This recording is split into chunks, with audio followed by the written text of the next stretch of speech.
Cultination, bonjour. Étrange et mystérieux, il reste jusqu'à ce jour indifférent à toutes les tentatives d'apprivoisement mises en place par les célèbres scientifiques et historiens qui s'y ont intéressés. Aujourd'hui, on s'attaque à un manuscrit de compète. Un manuscrit rare et exceptionnel puisque celui-ci a la particularité d'être tout bonnement indéchiffrable. Ainsi, j'ai l'honneur de vous présenter un document des plus énigmatiques. Le fabuleux, le merveilleux, mais surtout l'imbattable manuscrit de Voynich.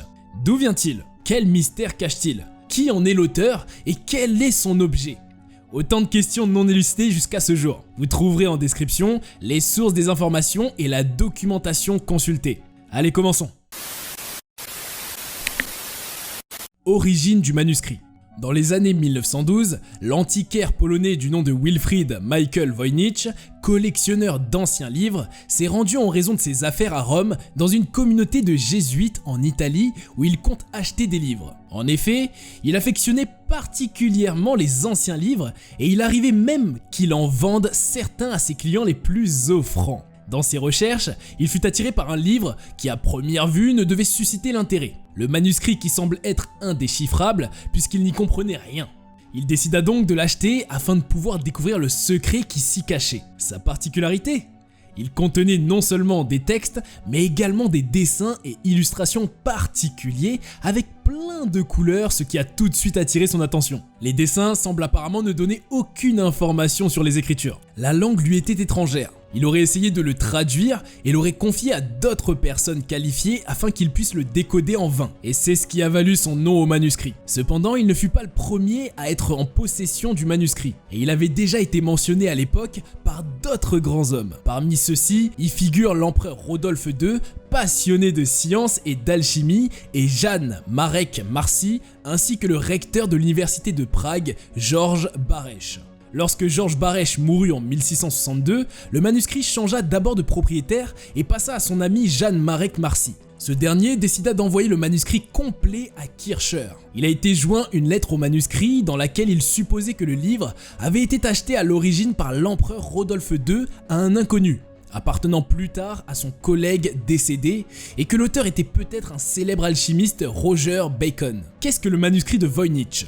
Depuis 6 siècles déjà, depuis sa découverte, il fait objet d'études de plusieurs scientifiques et historiens. Il est considéré comme étant un document codé ou crypté, anonyme, et dont le message ne serait destiné à la masse. Celui-ci ne porte aucune mention ni signe permettant d'identifier l'auteur. Encore mieux, il est écrit dans une langue qui reste inconnue et semble n'avoir aucune origine connue. Il est en ce moment, et depuis, conservé aux États-Unis à la bibliothèque Beinecke de livres rares et manuscrits de l'université Yale. C'est un véritable casse-tête depuis sa redécouverte. Le livre est vieux de 600 ans. Auteur et supposé date du manuscrit. Le manuscrit de Voynich est aujourd'hui un document de 234 pages. À l'origine, le livre comptait 262 pages de base. Il est écrit en peau fine de vélin dans une langue étrangère mystérieuse et inaccessible à l'être humain. Le parchemin utilisé pour l'écriture est en fait des peaux de veau morts et aurait été créé en 1404-1438 selon les scientifiques à travers la méthode dite de datation par carbone 14. Il faut savoir que ceci permet de dater les objets jusqu'à 50 000 ans. Le parchemin aurait été créé au 15e siècle si l'on en croit les scientifiques.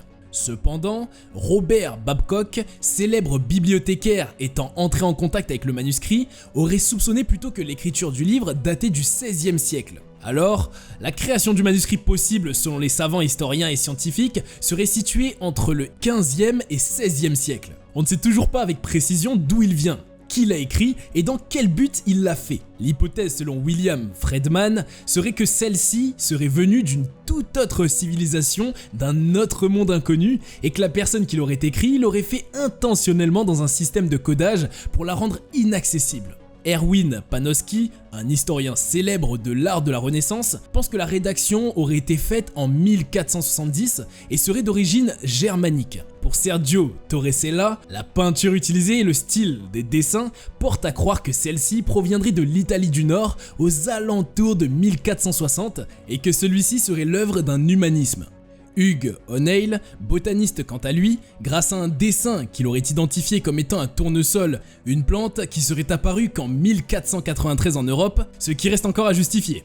Selon certains scientifiques, on aurait dit juste une ressemblance, mais il serait possible que ce soit une plante de la même famille. L'encre ne put cependant être datée grâce à la méthode du carbone, n'en contenant pas assez, d'où les hypothèses qui vont naître. Il y aurait une trentaine de lettres très rares et l'apparition de plusieurs lettres, et chaque manuscrit appartient à un symbole en hébreu.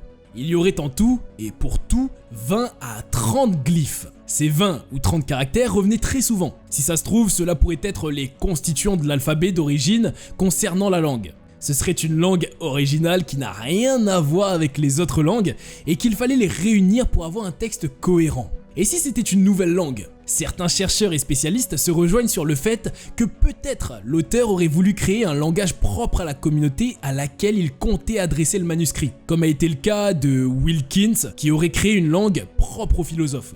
Ce qui nous avance finalement à pas grand chose. Dans quelle langue l'aurait-on écrit? De part et d'autre, des dessins plein le manuscrit. Et à chaque fois en combinant les dessins et leurs caractéristiques, l'auteur s'arrangeait pour respecter une bonne marge. Le texte serait écrit de la gauche vers la droite, comme on le fait aujourd'hui. Il a été remarqué que dans une même phrase, il y avait plusieurs mots qui se suivent et qui se ressemblent. D'autres se distinguaient à un symbole près de ces lettres. Le spécialiste à l'origine de ces hypothèses est Nicholas Gibbs, spécialiste des manuscrits, qui aurait trouvé que chaque lettre correspond à une ligature. La ligature est ce qui sert d'abréviation. On aurait donc juste eu à assembler des lettres. Et comme au sein du livre, il y avait assez de dessins de femmes, même s'ils sont étranges, et ceux de plantes, de flacons, alors serait un document de médecine destiné aux femmes. Avec des pages manquantes, les chercheurs soutiennent que l'une de ces pages devrait comporter une sorte de pagination qui aurait pu t'aider à déchiffrer et donc à comprendre le message qu'il véhicule. Mais beaucoup de chercheurs auraient rejeté cette hypothèse parce qu'ils la jugent romancée et pas très scientifique, donc très critiquable. Cela pourrait être également une compilation de plusieurs autres livres regroupés dans un seul manuscrit général, comme un résumé. Des années après sa découverte, des scientifiques ont soulevé le fait que peut-être il avait bel et bien été écrit dans une langue existante, puis traduite dans un langage dit naturel, mais lequel ? Aucune réponse à ce sujet ne fut trouvée. Ils ont quand même essayé de le traduire dans des langues comme le thaï, le birman et autres langues. Toutes les tentatives n'aboutissaient à rien. Il y aurait une hypothèse selon laquelle la langue dans laquelle il serait écrit serait l'hébreu médiéval. L'égyptologue Rainer Hannig, basé sur la composition des lettres, conviendra qu'il n'est possible qu'il soit d'origine européenne. La similitude entre l'alphabet Voynich et celui de l'hébreu le confortera dans son hypothèse. Aucune preuve n'a été encore dressée, mais il put quand même traduire quelques mots signifiants, mais pas très convaincants. Également sur le parchemin, il y aurait des dessins en forme de petites forteresses sous forme de créneaux en queue d'hirondelle. Ce n'est qu'au début du XVe siècle qu'elles seraient apparues dans le nord de l'Italie. Conclusion, le manuscrit serait donc écrit au nord du pays d'Italie. Le contenu du manuscrit de Voynich. Si la plupart des scientifiques distinguent bien qu'elle est scindée en 6 sections différentes, l'astronomie à travers des schémas dont la source serait astronomique, la biologie à travers les dessins des femmes nues et bien d'autres croquis, la botanique, la cosmologie, la pharmacologie et une dernière partie illustrant des préparations dont l'identification fait défaut. Essayons de voir ce que contient chaque partie. Ici dans la section consacrée à l'astronomie, on peut voir que ce sont des sortes de constellations ou encore de galaxies qui ornent les pages, mais aussi des signes zodiacaux tels que ce fougueux Sagittaire. Arrive ensuite une section biologie pour le moins étrange. Les pages y sont reliées entre elles par un ingénieux réseau de tuyauterie dont le dessin se poursuit de page en page. Comme vous le constatez, d'intrigantes représentations humaines fourmillent sur ces pages. Porteraient-elles la vie ? Rien ne le précise. Non, ces dames ne sont pas en train de prendre du bon temps, pataugeant entre copines dans un bain d'algues à Center Parcs. Cela semble beaucoup plus complexe que ça. Quel étrange liquide circule dans les tuyaux qui alimentent les bassins? À quelle fin ces charmantes créatures pratiquent-elles ce curieux rituel de baignade? Une chose est sûre, on nage en pleine science-fiction. Vient ensuite la section pharmacologie, du matériel de botanique, des plantes, des feuilles et des racines. Tout ce qu'il faut pour concocter les mixtures les plus ragoûtantes. Nous voilà rendus au 5e et dernier chapitre, la partie recette. Composée d'une liste de courts paragraphes de quelques lignes signalés par une étoile dans la marge à la façon de puce, cette section serait une énumération de recettes pour lesquelles on ignore tant les ingrédients que les résultats escomptés. Une chose demeure néanmoins certaine, au vu de l'ensemble de l'ouvrage, il ne s'agirait pas de la recette de la tête de veau ravigote ou de la raclette de pommes de terre. Enfin, en tête de la toute dernière page du manuscrit, apparaissent quelques lignes qui semblent négligemment griffonnées et qui s'avèrent pourtant être, selon les cryptologues consultés par Voynich, la clé permettant le déchiffrement de l'ensemble de l'ouvrage. Bon, en gros, tout porte à croire que c'est un manuscrit qui traite de l'alchimie. Selon les historiens, il tourne autour de 3 termes, les plantes, les étoiles et les constellations. Dévoré par la curiosité et pour tenter d'élucider le mystère autour du manuscrit qu'il vient d'acquérir, Voynich, celui à qui on doit le nom du manuscrit, décide d'envoyer à divers savants à travers le monde des photographies spécimens de certains feuillets du manuscrit dans la fameuse dernière page censée contenir la clé du déchiffrement. Ainsi, des cryptographes, des médiévistes, des linguistes ou encore des mathématiciens se sont penchés avec émerveillement et circonspection sur ces pages afin de tenter de casser l'indéchiffrable code. Selon certains, le manuscrit contient le secret de l'immortalité, l'élixir de vie ou encore le secret de la pierre philosophale. Le cryptographe Antoine Casanova dira que l'auteur et les écritures inconnues utilisent des symboles judéo-chrétiens et ancestraux qui évoquent les liens entre le spirituel et le matériel, le divin et le royaume des morts, et proposent des remèdes pour l'âme et le corps. Les dessins sont essentiellement des croquis de femmes, des griffonnages, des dessins de boîtes flacons, de bassins avec des femmes nues, dedans sur plusieurs pages dans des tuyaux ressemblant à un rituel, des dragons crachant des flammes et même des dessins semblables aux plantes, et tout avec plein de couleurs rouges, bleues, vert, jaune et bien d'autres couleurs sombres. Pour William Newbold, un philosophe dira que le document aurait rapport à de la biologie, tout ce qui traite donc de la création de l'homme. Mais sa théorie ne fut poussée plus loin. L'œuvre ne donnait par contre aucun signe pouvant donner exactement de précision sur l'auteur du livre, aucune signature ni calligraphie ou autre chose de ce genre. Il ne voulait donc pas qu'on sache que c'est de lui. Le manuscrit était déchiré et abîmé à son achat avec des pages très anciennes et peut-être qu'il aurait servi bien plus tôt après sa création. Une autre hypothèse, selon Edith Sherwood, est que ces peintures de femmes nues soient des œuvres de Léonard de Vinci. Mais le fait est que les caractères ne sont pas du tout soignés. 15 femmes enceintes y sont montrées, portant chacune une étoile signe de nativité. Il y aurait donc la date du 15 avril. De plus, la femme tenant son étoile au bout d'une écharpe à gauche de la tête indiquerait une heure, 22 heures. Ce qui mettra en doute cette théorie serait que les dessins de Léonard sont des dessins faits avec soin. Rien à voir avec celui du manuscrit de Voynich. Serait-ce des idées tout droit sorties de l'imagination ou des images qui voulaient bien dire quelque chose? Dans les années 1950, William Friedman, le célèbre cryptologue qui réussit à décoder une grande partie de l'indéchiffrable code 97 utilisé par l'armée japonaise dans ses communications avec l'Allemagne pendant la Seconde Guerre mondiale, a également mis ses talents au service du décryptage du Voynich, en vain. Décidément, ce manuscrit ne semble pas prêt à livrer ses secrets. Et pire encore, de nouvelles découvertes viennent ébranler les quelques certitudes sur lesquelles on s'était jusqu'alors appuyé. En effet, depuis le XVIIe siècle, selon la lettre jointe au manuscrit et encore du vivant de Wilfrid Voynich, nombreux sont les chercheurs croyant obstinément que la paternité du manuscrit revenait au moine Roger Bacon. Récemment en 2018, selon 2 chercheurs informaticiens de l'université d'Alberta, auraient tenté de traduire le manuscrit.